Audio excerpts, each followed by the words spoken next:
Hello, everyone. I want to talk to you today about something you feel every single day, yet rarely put into words. It's a quiet, persistent hum of anxiety. Have you ever noticed how we are the most connected generation in human history, yet we often feel profoundly alone? We are always online, always reachable, but are we actually living? Or are we just watching a reflection of life in an ever darkening mirror? Today, I want to take you on a journey into the deepest layers of your own mind. We're going to explore the dark psychology of social media. This is tea about fear, mongering, or blaming technology. It's as about pulling back the curtain. We're going to see how algorithms, those invisible, God like architects, are rewriting our life stories, altering our relationships, and slowly changing who we are at our core. This isn't tea just a tech story. This is the story of us. Let's start with a simple question.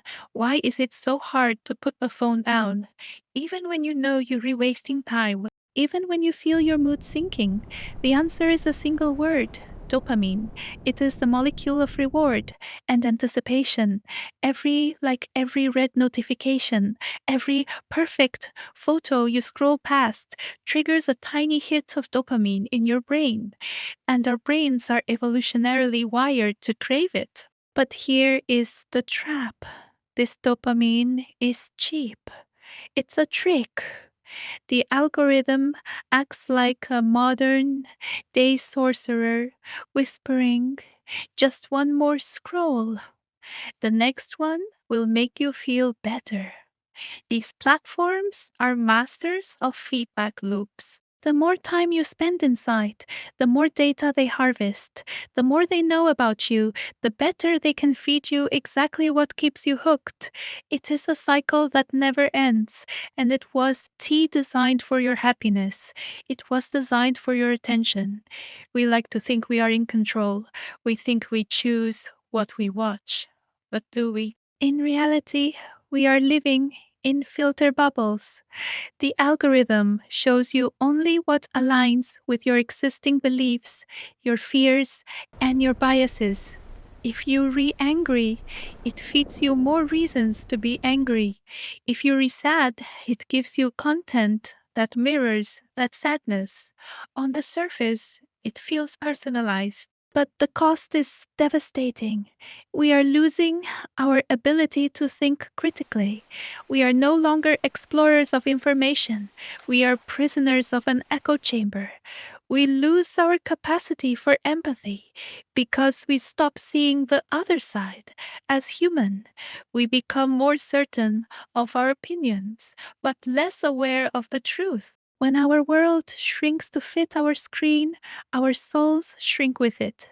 Now, let us look at the most painful part, the culture of comparison. Every day, we are bombarded by the highlight reels of everyone else. As life, perfect bodies, luxury vacations, flawless romances. We instinctively compare our behind the scenes, our messy kitchens, our insecurities, our bad days with their stage performance. We don't see the filters.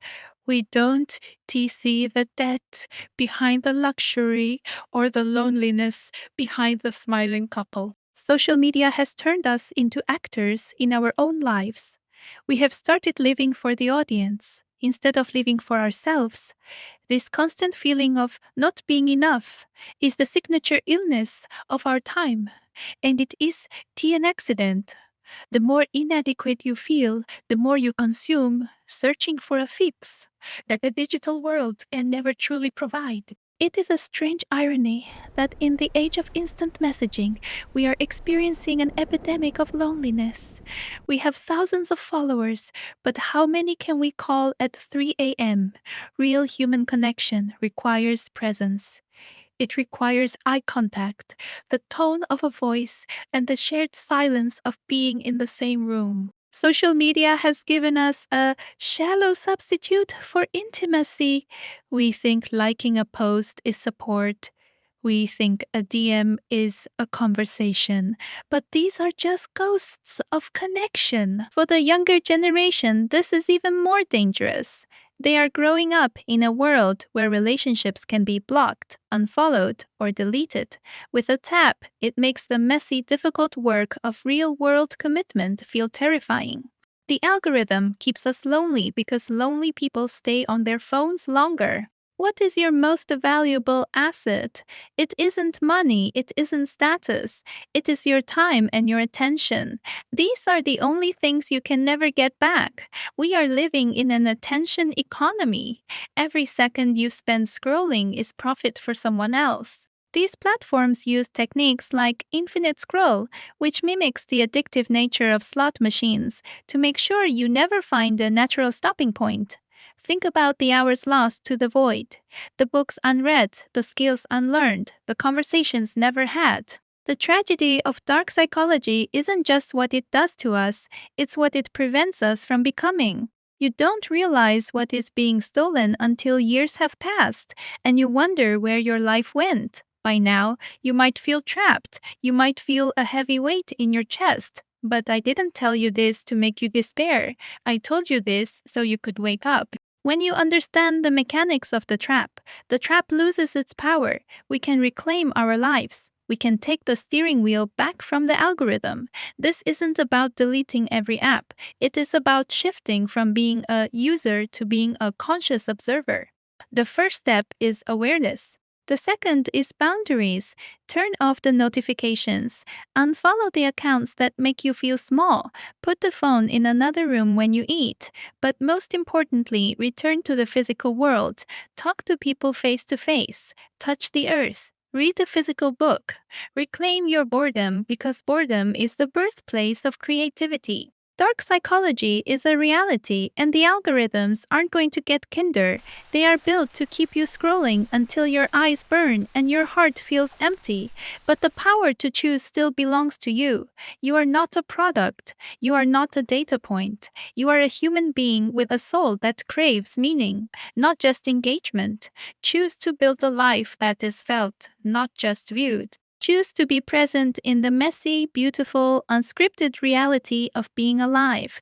The world outside the screen is waiting for you. It's deeper, more vibrant, and more real than any image you will ever swipe past. Thank you for staying with me on this journey. Take a deep breath, look up from the screen, and go reclaim your story. Your life is waiting.